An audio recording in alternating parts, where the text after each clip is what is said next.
بسم اللہ الرحمن الرحیم۔ السلام علیکم اسٹوڈنٹس، آج جو آپ کا لیکچر ہے وہ ہے اسلامیات کے سمر پیک کا۔ آپ کائنڈلی اپنا سمر پیک اوپن کریں۔ اوپن کرنے سے پہلے آپ فرسٹ یہ دیکھ لیں کہ آپ نے اپنا نیم لکھنا ہے، ٹھیک ہے، نام، کلاس، سیکشن، کیمپس نیم اور اپنی آئی ڈی، اور اس کو فل اپ کر لینا ہے، ٹھیک ہے۔ Now open your summer pack, سرگرمی نمبر 1۔ اچھا اسٹوڈنٹس، اس میں یہ ہے کوشچن فرسٹ ہے کہ رسالت کے تقاضوں کو پورا کرنے سے کیا فائدہ حاصل ہوتا ہے۔ پہلے آپ لوگ رسالت کا میننگ دیکھ لیں کہ رسالت کیا ہے۔ عقیدہ رسالت عقائد میں سے بنیادی عقیدہ ہے، ٹھیک ہے، جس پر ایمان لانا ہم سب مسلمانوں پر بہت ضروری ہے، ہم پر فرض ہے۔ اس کے بغیر آپ مسلمان ہونے کی جو شرائط ہیں، اگر آپ اس پہ ایمان نہیں رکھتے عقیدہ رسالت پہ، تو وہ شرائط پوری نہیں ہوتی ہیں، ٹھیک ہے۔ رسالت کے تقاضوں کو پورا کرنے سے پہلے، اس کا آنسر دینے سے پہلے میں آپ کو یہ بتا دوں بیٹے کہ رسالت کا جو ہے نا میننگ، یہ جو رسالت ورڈ ہے وہ رسل اور رسول سے نکلا ہوا ہے، ٹھیک ہے، یہ رسولوں سے ریلیٹڈ ہے۔ رسالت ایک ایسا پروسیس ہے، ایک ایسا عمل ہے جس میں رسول صلی اللہ علیہ وسلم یا اللہ تعالیٰ کے جو برگزیدہ منتخب کردہ بندے ہیں، وہ اللہ تعالیٰ کا پیغام انسانوں تک لے کے آتے ہیں۔ اس عمل کو، اس پیغام لانے کا جو پروسیس ہے، اسے کیا ہے، رسالت کہا جاتا ہے، جس پر ایمان لانا ہم سب پر فرض ہے۔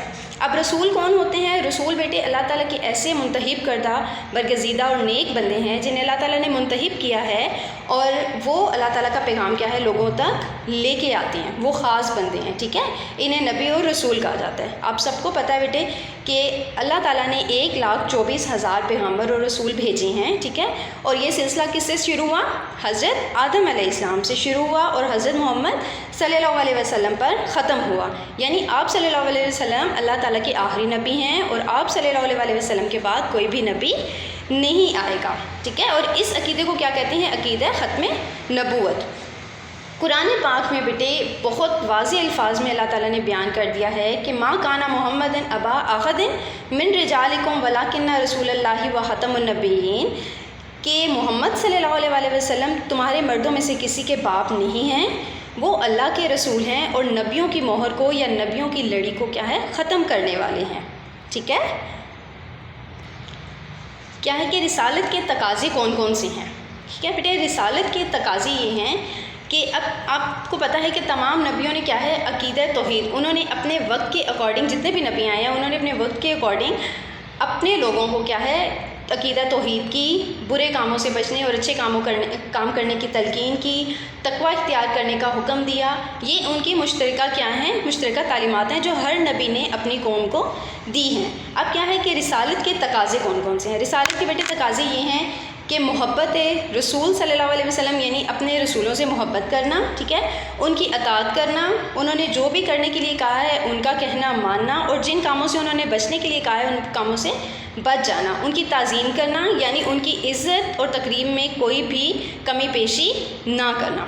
اب آپ کے کوشچن کا ہے کہ رسالت کے تقاضوں کو پورا کرنے، اب آپ کو رسالت کا میننگ کیا ہو گیا، کلیئر ہو گیا، ٹھیک ہے۔ اب اس کے تقاضے کیا ہیں، ٹھیک ہے، اور اس کے اگر جو آپ کے تقاضے میں نے آپ کو بتائے ہیں ان کو اگر آپ پورا کرتے ہیں تو اس سے آپ کو کیا فائدہ حاصل ہوتا ہے۔ یعنی اگر آپ رسولوں نے جو کہا اس کو مانتے ہیں، ان کی محبت میں ان کی اطاعت کرتے ہیں، ان کی تعظیم کرتے ہیں، ان کا کہا مانتے ہیں، اور جن باتوں سے انہوں نے منع کیا آپ ان سے منع ہو جاتے ہیں، تو کیا ہے کہ آپ کو اس بات سے کیا فائدہ حاصل ہوگا۔ اب میں آپ کو ایک چارٹ سے دکھاتی ہوں جس میں آپ کو یہ کلیئر ہو جائے گا۔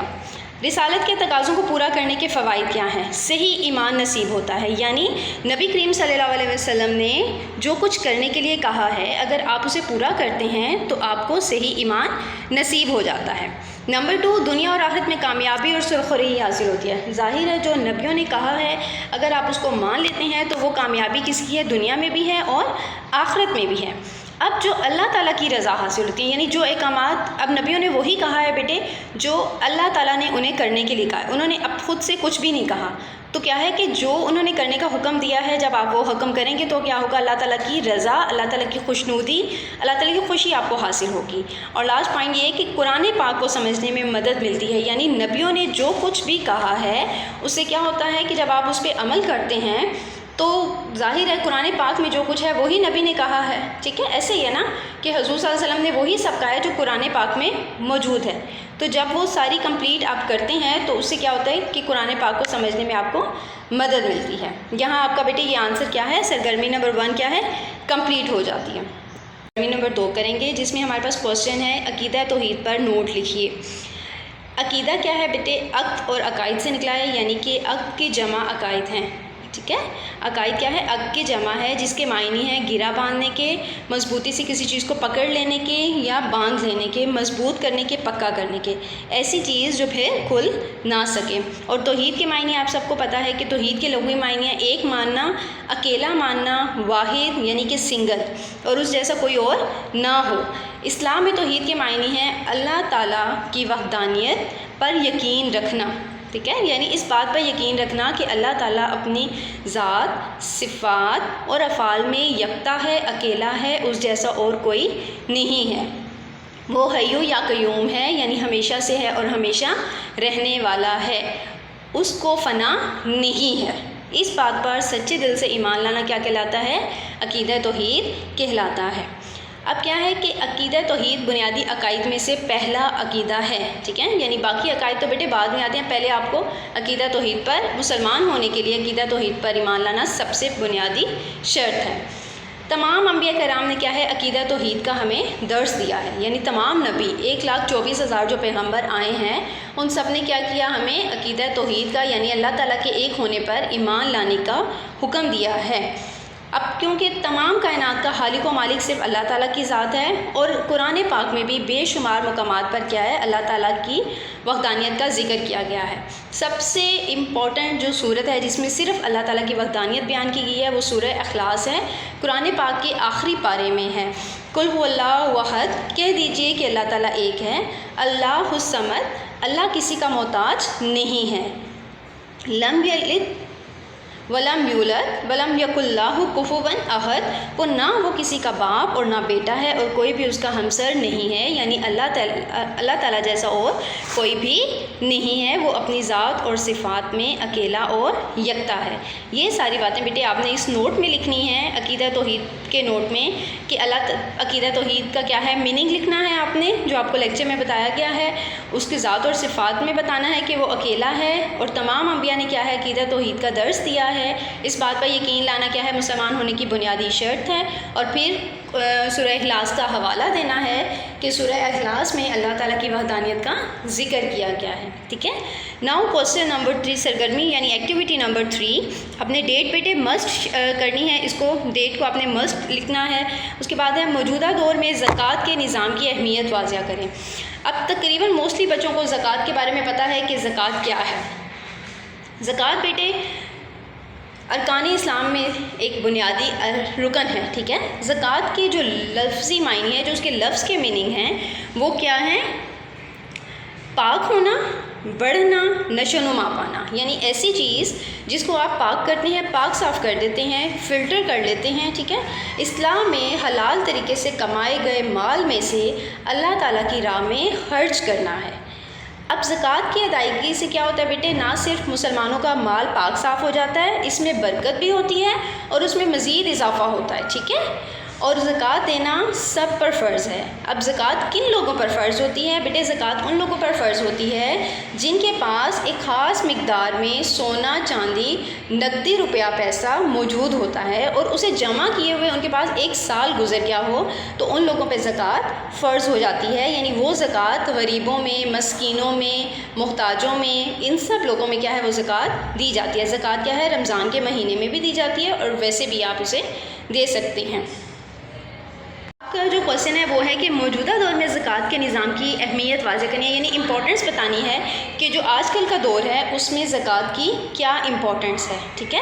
زکوٰۃ کی بیٹے ہر معاشرے میں بہت اہمیت ہے، وہ آج کے دور میں ہو یا آج سے پہلے پرانے سالوں میں، اس کی بہت زیادہ اہمیت ہے۔ اور قرآن پاک میں بیشتر مقامات پر زکوٰۃ کی ادائیگی کا ذکر بھی آیا ہے، اور زکوٰۃ کی ادائیگی کا ذکر بیٹے موسٹلی نماز کی ادائیگی کے ساتھ آیا ہے۔ بہت بار آپ نے دیکھا بھی ہوگا کہ آیت ہے وَأَقِیمُوا الصَّلَاةَ وَآتُوا الزَّکَاةَ، کہ نماز قائم کرو اور زکوٰۃ ادا کرو۔